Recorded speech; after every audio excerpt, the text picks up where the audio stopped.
महापौर महोदय, आपण सिद्धिविनायक मंदिराला विकासासाठी 500 करोड दिले अशी माझी माहिती आहे.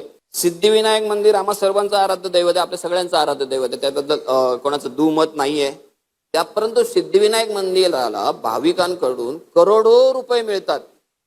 मी राहतो तिथे, मला माहिती आहे. जेव्हा सिद्धिविनायक मंदिर असं छोटंसं होतं ना, तिथे बाजूला एक नळ होता, आम्ही समोर त्या ग्राउंडवर खेळायला जायचो आणि तिथे हातपाय धुवायला जायचो. तेव्हापासून मी सिद्धिविनायकाचा भक्त आहे, मला माहिती आहे.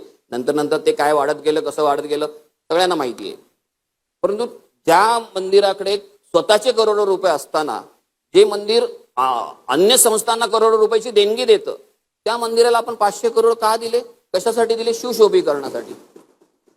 कसलं शिवशोभीकरण? मंदिरा संस्थानाने इनलिगली अख्खाच्या अख्खा रस्ता एन्क्रोच करून घेतलेला आहे.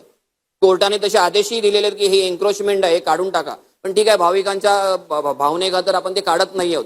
त्यापेक्षा मंदिराने आजूबाजूच्या परिसरातल्या इमारतीतली जी लोक आहेत त्यांना कन्व्हिन्स करावं, त्यांना चांगल्या ठिकाणी, कुठे शिवाजी पार्क सारख्या ठिकाणी चांगली घरं द्यावीत, त्यांची घरं विकत घ्यावीत आणि त्यांचा परिसर जो आहे मंदिराचा तो मोठा करावा.